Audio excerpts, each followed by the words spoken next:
صفحہ نمبر 150، آیت نمبر 127، سورة الأعراف۔ أعوذ بالله من الشيطان الرجيم، بسم الله الرحمن الرحيم۔ وقال الملأ من قوم فرعون أتذر موسى وقومه ليفسدوا في الأرض ويذرك وآلهتك، قال سنقتل أبناءهم ونستحيي نساءهم وإنا فوقهم قاهرون۔ اللہ تبارک و تعالی فرماتے ہیں، وقال الملأ من قوم فرعون، فرعون کی قوم کے سردار کہنے لگے، اتذر موسیٰ وقومہ لیفسدوا فی الارض،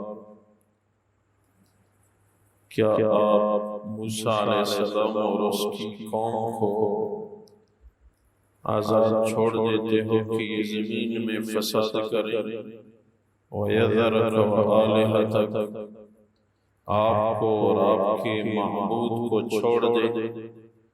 قَالَ سَنُقَتِّلُ أَبْنَاءَهُمْ وَنَسْتَحْيِي نِسَاءَهُمْ، فرعون نے کہا کہ جلد ہی ہم ان کے بیٹوں کو قتل کر دیں گے اور ان کی عورتوں کو اپنی خدمت کے لیے زندہ چھوڑ دیں گے۔ وَإِنَّا فَوْقَهُمْ قَاهِرُونَ، ہم ان کے اوپر غالب ہیں۔ قَالَ مُوسَىٰ لِقَوْمِهِ اسْتَعِینُوا بِاللَّهِ وَاصْبِرُوا، موسیٰ علیہ السلام نے اپنی قوم سے فرمایا، اللہ کی ذات سے مدد مانگو، اپنی ایمان پہ استقامت اختیار کرو۔ ان الارض للہ، زمین اللہ کی ہے، یورثھا من یشاء من عبادہ، جس کو چاہے اپنے بندوں میں سے اس کا وارث بنا دے۔ والعاقبۃ للمتقین، انجام تقوی والوں کے لیے ہے۔ اللہ تبارک و تعالی ان آیات مبارکہ میں موسیٰ علیہ السلام اور فرعون کا تذکرہ فرماتے ہیں۔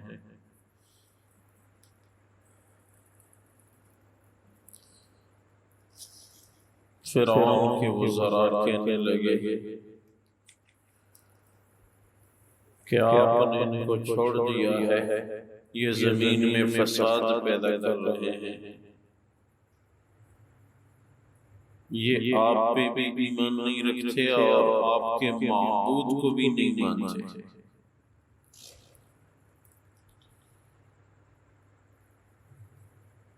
فرعون کا معبود کون تھا، یہاں کون مراد ہے؟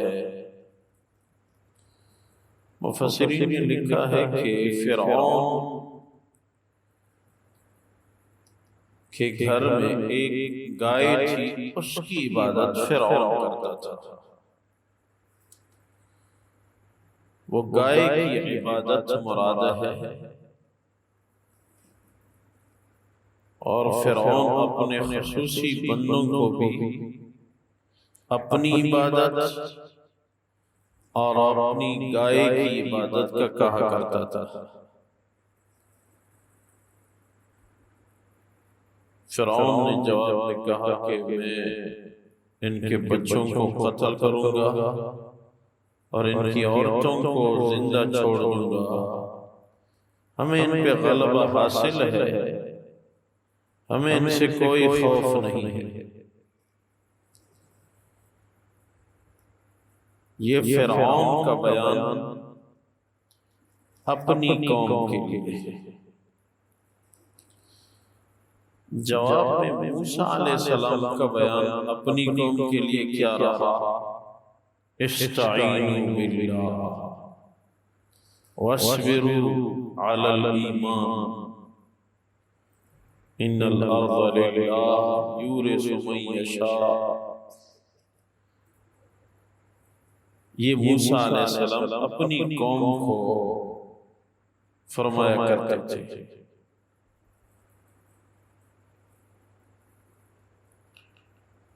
ان دو آیات میں فرعون کا اپنی قوم کے لیے بیان ہے اور موسیٰ علیہ السلام کا اپنی قوم کے لیے بیان ہے۔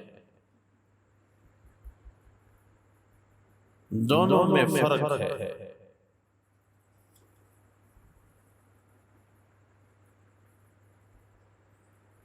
فرعون اپنے بیان کا خاتمہ کن الفاظ سے کر رہا ہے؟ وَإِنَّا فَوْقَهُمْ قَاهِرُونَ، ہم تو ان کے اوپر غالب ہیں۔ اپنی قوم کو تکبر کا سبق پڑھا رہا ہے، ہمیں غلبہ حاصل ہے۔ اور موسیٰ علیہ السلام اپنی بیان کا خاتمہ کن الفاظ کے ساتھ؟ وَالْعَاقِبَةُ لِلْمُتَّقِينَ،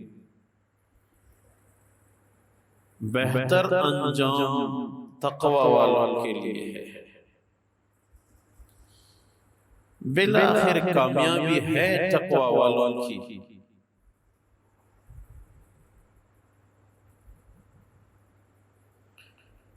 اور ساتھ فرعون اپنی قوم کو قتل و قتال کا کہہ رہے ہیں، ہم ان کے بچوں کو قتل کریں گے، ہم ان کی عورتوں کو خدمت کے لیے رکھیں گے۔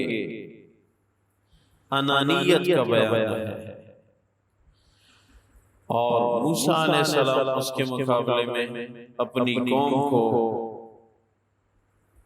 فرما رہے ہیں کہ اے میری قوم، اللہ کی ذات کی مدد مانگو۔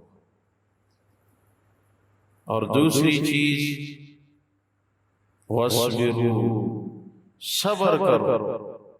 صبر کا مطلب استقامت ہے، اپنے دین پہ ڈٹ جاؤ۔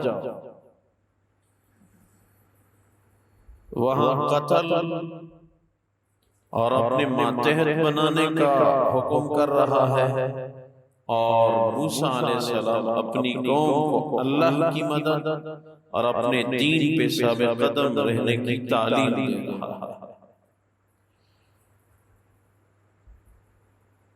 اور اپنی قوم کی یقین بنا رہا ہے کہ ان الارض للہ یورثها من یشاء من عبادہ، زمین کی ملکیت اللہ کی ذات کے لیے ہے، وہ جن کو چاہے ان کو زمین حوالے کرے، ان کو حاکم رکھے، یہ اللہ کیا حوالے ہے۔ اور فرعون اپنی طرف نسبت کر رہا ہے۔ یہ ہے حق اور باطل کے درمیان فرق۔ باطل کی توجہ اللہ کی طرف نہیں ہوگی اور حق کی توجہ اللہ کی طرف ہوگی۔ باطل ہمیشہ ظلم و ستم کا سبق دیتا ہے اور حق ہمیشہ دین کا سبق دیتا ہے۔ اور یہ حق و باطل کا امتحان ہمیشہ سے ہے اور تا قیامت رہے گا۔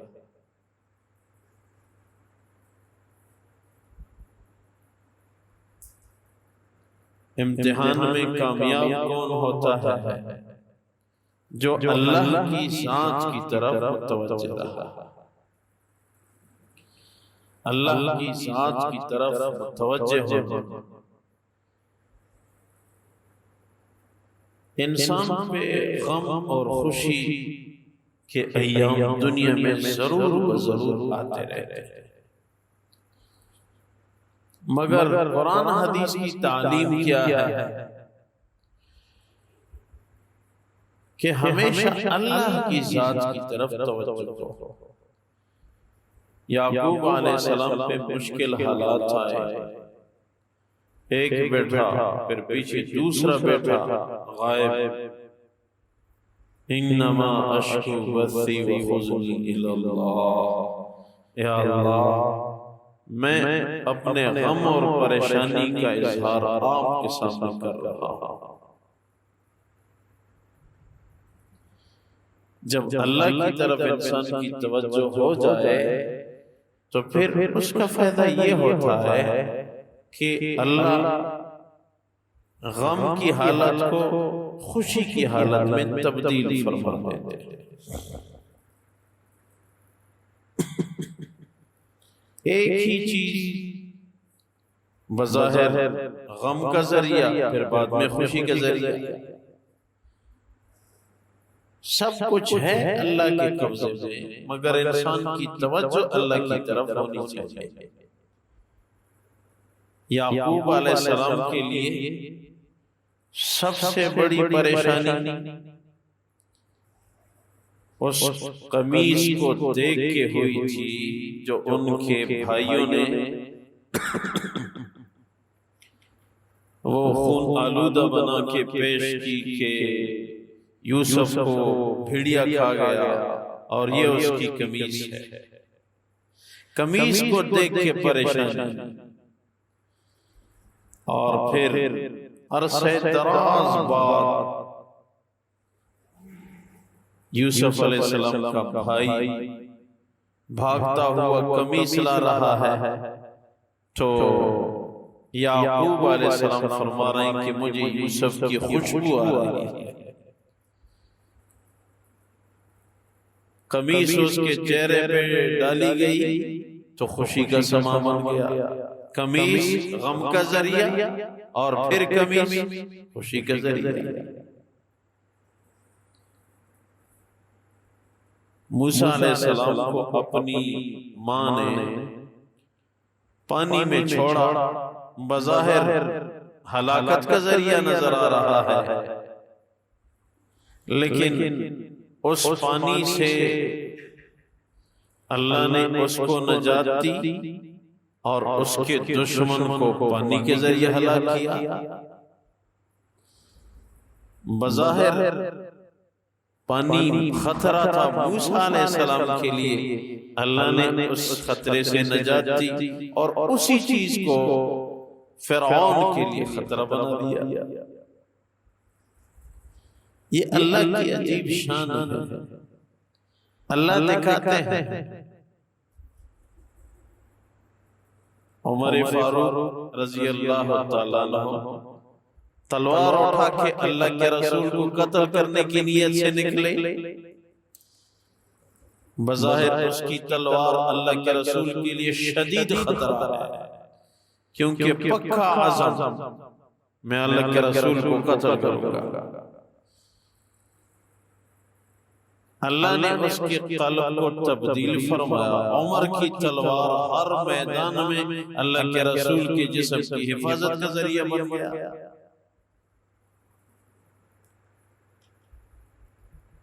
یہ اللہ کی اپنی شان، جیسے ہی چاہے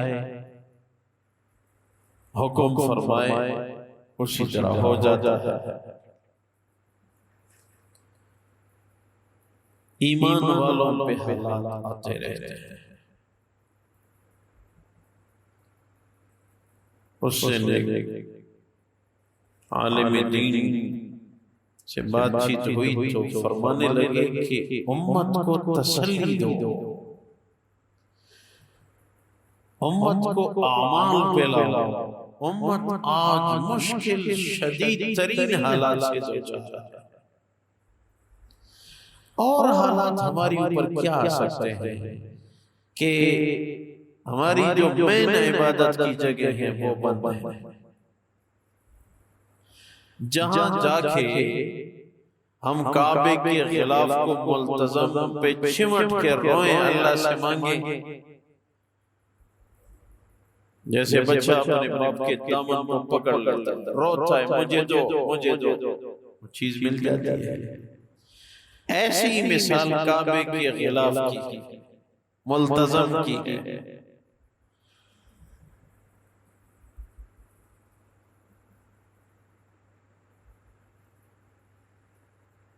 وہ ایک عالم بیان فرما رہے تھے تو رونے لگے، فرمایا اے مسلمانوں، آج تہجد نہیں پڑھو گے تو کب پڑھو گے؟ آج اللہ کے سامنے نہیں رو گے تو کب رو گے؟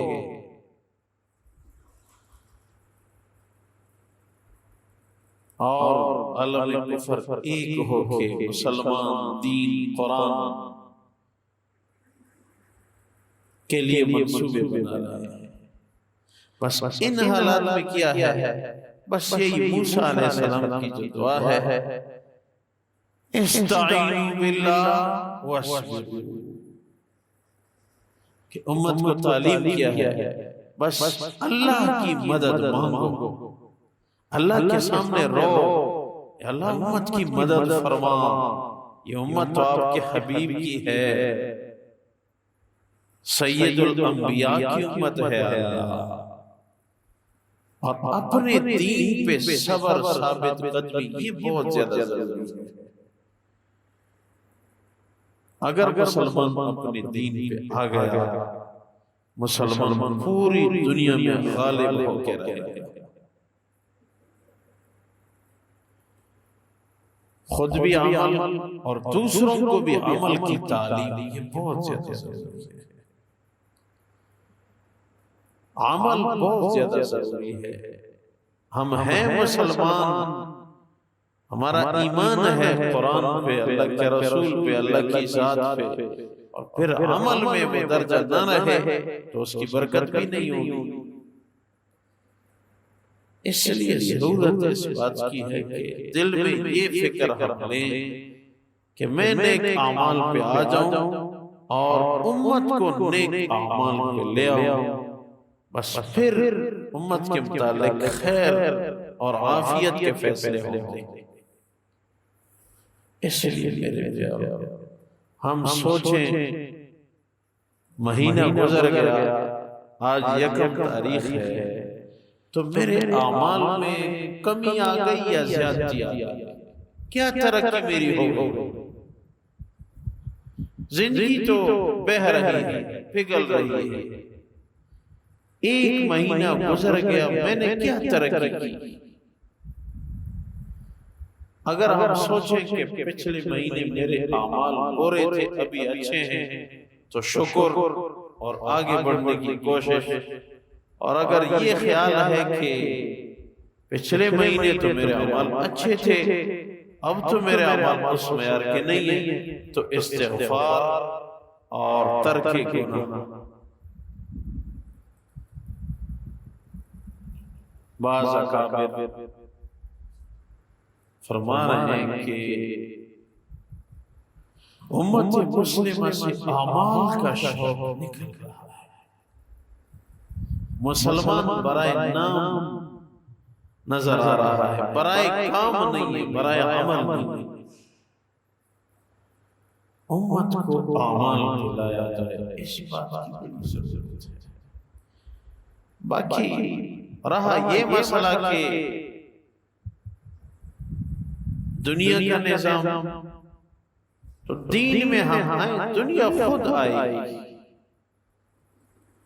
بقدر ضرورت دنیا آئے گی، دین کی خدمت کا دنیا لونڈی بن کے آئے گی، مگر اخلاص کے ساتھ اللہ کی ذات، اس کی عبادت، اس کی وحدانیت، اس بات کی ضرورت ہے۔ ہر لمحے یہ فکر ہو کہ میرے گناہ کم ہوتے ہوتے ختم ہو جائے، گناہوں کو آہستہ آہستہ کم کراتے کراتے ہم ختم کر دیں اور نیکیوں کو ہم بڑھائیں۔ دیکھیں اولیاء جو ہوتے ہیں، اولیاء کی زندگی پڑھو تو ان کے اعمال اتنے زیادہ نہیں تھے، تجارت بھی کرتے تھے، رشتہ داروں سے بھی ملتے تھے، بیوی بچوں کو پالتے تھے۔ ان کی زندگی میں اگر غور کیا جائے تو اولیاء کے اعمال عام مسلمان کے مقابلے میں ہر ولی کے اعمال اتنے زیادہ نہیں، مگر ولی اور عام مسلمان میں فرق یہ ہے کہ اولیاء کم جمع کرتے ہیں مگر خرچ بالکل نہیں کرتے. کیا مطلب؟ گناہ بالکل نہیں کرتے اور نیکیاں کرتے ہیں اگرچہ کم ہو مگر گناہ کم کیے جائیں. اس بات کی ضرورت ہے. امت میں اعمال کچھ نہ کچھ ہیں، یاد رکھو. اس سے ہم مایوس نہیں ہیں کہ امت میں اعمال نہیں ہیں. دیکھو ایمان والا بندہ جس کا ایمان ہو، کلمہ گو ہو، حدیث میں ہے کہ اس نے جیب میں ہاتھ ڈالا، میری ضرورت کی چیز تو نہیں رہی، کدھر گئی؟ دل میں پریشان. دوسرے جیب میں ہاتھ ڈالا، وہ چیز مل گئی، اس پہ بھی ثواب مل گیا. اور تو چھوڑو، باقی جو پریشانی کے کیا ہوگا قبر میں، آخرت میں، اس کا ثواب اللہ. ذکر، قرآن کی تلاوت، داڑھی رکھنا، رشتہ داروں سے ملنا، اپنی بیوی بچوں کے لیے جو سودا سلف لا رہا ہے، یہ بھی مکمل اجر ہے. ثواب کے مواقع امت کے پاس ہیں اور امت کر رہی ہے مگر خرچ بہت زیادہ بڑھ گیا ہے. گناہوں کا ارتکاب اتنا زیادہ ہے کہ نیکیوں کا اس میں کوئی اثر ہی نظر نہیں آ رہا. اس لیے امت ڈوب رہی ہے. گناہ بہت زیادہ ہیں اگرچہ نیکیاں ہیں، اس سے ہم مایوس نہیں ہیں مگر نیکیوں کی حفاظت نہیں ہے. نیکیوں کی حفاظت کیا ہے؟ نیکیوں کو محفوظ رکھنے کا طریقہ یہ ہے کہ گناہوں کو چھوڑ دیا جائے. یہ نیکیوں کی حفاظت ہے. پھر کم نیکی بھی محفوظ ہے اللہ کی رضا سمیت. اس لیے کوشش یہ ہو، محنت ہو کہ گناہوں کو کم کرایا جائے. جب گناہ کم ہو جائے، یاد رکھیں دل میں کلمہ ہے، خود بخود نیکی کی توفیق ہوگی. خود بخود نیکی کی توفیق ہوگی. یہ ایک اکابر کا پیغام کہ گناہوں کو امت میں کم کراؤ. یہ مشن شروع کرو. جس آدمی کے گناہ کم، چاہے نفع تھوڑا بھی آ رہا ہے، بس اس کو فائدہ ہے. اور اگر نیکیاں ہیں لیکن دوسری طرف گناہ ہو رہے ہیں تو نیکیاں ضائع ہو رہی ہیں. یہ کوشش ہو. اسی راستے امت اعمال پہ آئے گی. جب امت اعمال پہ آ گئی تو باطل پہ حق کو غلبہ حاصل ہوگا. اللہ تبارک و تعالی حق و باطل کا تذکرہ فرما رہے ہیں. وقال الملأ من قوم فرعون، فرعون کے سرداروں نے فرعون سے کہا اتذر موسیٰ وقومہ لیفسدوا فی الارض، کیا موسیٰ اور اس کی قوم کو کھلا چھوڑتے ہو کہ وہ فساد کریں زمین میں؟ وَيَذَرَكَ وَآلِهَتَكَ، آپ کو یہ لوگ چھوڑ دیں، آپ کے معبود کو چھوڑ دیں. قَالَ سَنُقَتِّلُ أَبْنَاءَهُمْ وَنَسْتَحْيِي نِسَاءَهُمْ وَإِنَّا فَوْقَهُمْ قَاهِرُونَ. فرعون نے کہا ہم جلدی ان کے بچوں کو قتل کریں گے اور ان کی عورتوں کو اپنی خدمت کے لیے زندہ چھوڑ دیں گے اور ہم ان پہ غلبہ حاصل کر چکے ہیں. قال موسیٰ لقومہ استعینوا باللہ واصبروا، موسیٰ علیہ السلام نے اپنی قوم سے فرمایا اللہ کی مدد مانگو اور اپنے دین پہ استقامت اختیار کرو. ان الارض للہ، زمین اللہ کی ہے. یورثھا من یشاء من عبادہ، اپنے بندوں میں جس کو چاہے اس کا وارث بنائے. والعاقبۃ للمتقین، بہتر انجام ہمیشہ تقوی والوں کے لیے. اللہ اپنی بارگاہ میں قبول فرمائے. اللہ خلوص للہ اعمال صالحہ توفیق عنایت فرما. اے اللہ برکت کا نزول فرما. اے اللہ امت کی حالت میں، اے اللہ ہماری نصرت فرما. اے اللہ حرمین شریف کے دروازے امت کے لیے کھول دے. اے اللہ ہم سب کے گناہوں کو معاف فرما. اے اللہ کثرت حسنات کی توفیق عنایت فرما، اجتناب عن المنہیات کی توفیق نصیب فرما، رحم کرم فضل والا فرما۔ یا اللہ بیماروں کو، جتنے بھی مسلمان سے گھروں میں اسپتالوں میں مختلف امراض کے سب کو شفایات، جو معاشی اعتبار سے مسلمان پریشان ہیں اللہ ان کو حلال رزق میں وسعت نصیب فرما، نیک اعمال کی توفیق نصیب فرما۔ یا اللہ حاضرین مجسس کے دل میں شرعاً جو بھی جائز حاجات ہو یا اللہ اپنے فضل سے پوری فرما، آخری خاتمہ بالخیر جو ہم سب کی حاجت ہے اللہ نصیب فرما۔ ایک ساتھی نکاح ان کی کچھ پریشانیاں ہیں ان کے لیے دعا فرما۔ یا اللہ ان کی پریشانیاں ہر مسلمان کی پریشانیاں دور فرما، وفوضهم إلى الله إن الله بصير بالعباد برحمتك وكرمك يا أرحم الراحمين يا